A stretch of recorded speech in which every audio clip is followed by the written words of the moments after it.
Hey, how's it going, everybody? It's Space Cowboy 17 here. Welcome back to the channel. In this one, mock draft 5.0 for the Dallas Cowboys. Yes, we're using the fan speak on the clock draft simulator for the first 3 rounds. If you haven't seen the last mock draft, please make sure to check the card at the top of the screen right now to make sure you are all caught up to date on all my latest mock drafts. So without further ado, let's get started. Brad, it's wonderful and I'm elated. Here's the commissioner to make it official. The Dallas Cowboys select Derwin James, safety, Florida State.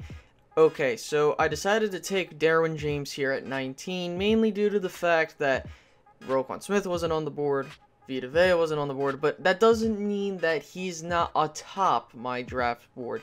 Obviously, I think that Derwin James would fit very nicely in Dallas, considering the fact that with Byron Jones moving down back to corner, I think we need to get another safety. Obviously, that's starting to become more of a pressing need to help fill out the rest of the secondary. I think the cornerback position is nicely addressed. I think we just need one solid safety in there to more or less round out the secondary. Now, in regards to Derwin James himself, he's a natural leader at Florida State, and clearly he has all the intangibles of being a solid safety in the NFL.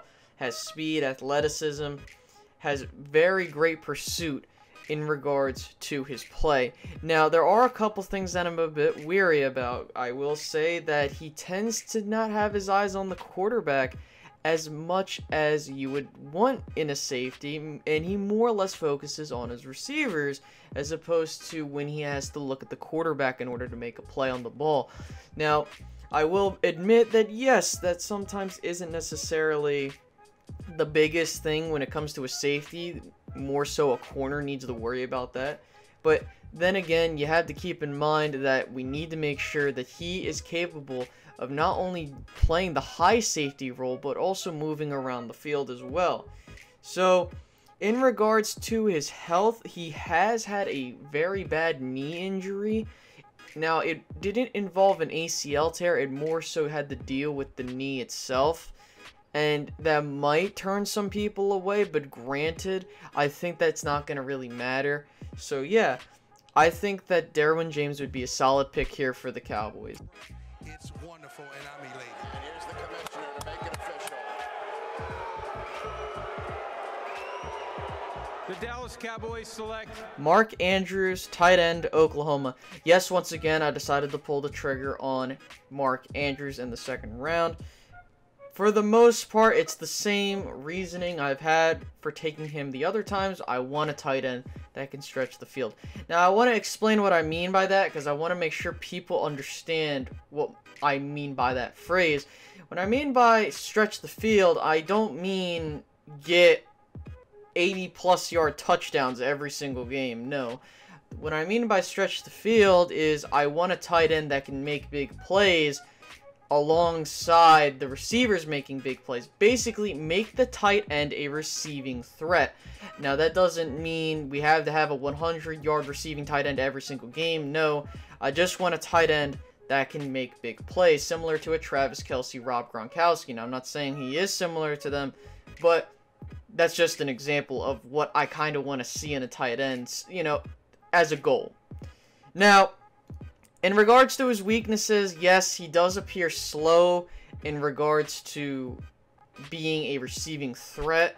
Now, he can only play the slot for the most part. That's what's being noted, which I think isn't necessarily the biggest issue, but the biggest issue I would say is he's not a really good blocker. And I think that in a tight end, you want to try and have both a good blocking tight end and a good receiving tight end in one player, and I think that's probably going to be the biggest reason that Mark Andrews falls and he isn't a first-round tight end or a early second-round tight end because of this. Now, I think that that's something you can mold him into, especially if you have a Hall of Famer and Jason Witten to learn from. Now, a lot of people will be saying, oh, well, we have Rico. Well, here's the thing. I don't know exactly what Rico's going to bring to the table. For all I know, Rico could end up being a very solid tight end. He could end up being a bust based off of what we're trying to expect from him. Also, we have Hannah and Swaim. They're both getting older. I think that it sucks that Hannah hasn't gotten a lot of playing time. But at the end of the day, guys, We got to deal with what the cards are dealt to us, and I think that at the end of the day, we got to take Mark Andrews to solidify the future at tight end. Brad, it's wonderful, and I'm elated. And here's the commissioner to make it official. The Dallas Cowboys select Jerome Baker, linebacker, Ohio State. So yeah, I decided to pull the trigger on this guy in the 3rd round, and mainly due to the fact that, hey, we need to address the linebacking position some way, somehow. Now, I'm not doing this because we need a linebacker. I'm doing this because I feel like, well, not only that, this guy can also help us out. Now, in regards to this guy's strengths, he is very fast. He has a lot of fluidity to the linebacking position. And I will tell you that he can burst with speed and pursuit if needed. Now, he takes efficient paths to the ball, and he will do what's necessary to make a play on the ball. The problem is that he is very skinny and small for a linebacker, 6'1", 225. Also, keep in mind that some of his instincts and play are not up to par in terms of other linebackers in this draft. That's something that he obviously has to work on, and I hate to get a project guy, but I think that he has the intangibles to work with.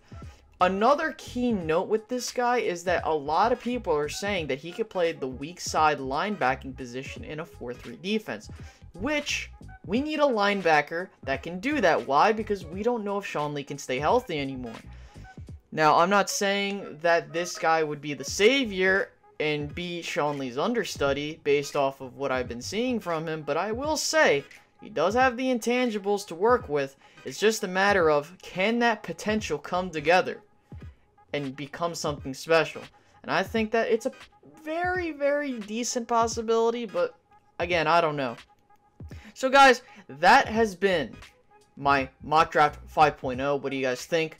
Grade it down in the comment section below. Please keep in mind that I'm using FanSpeak on the Clock Draft Simulator, so it's completely randomized.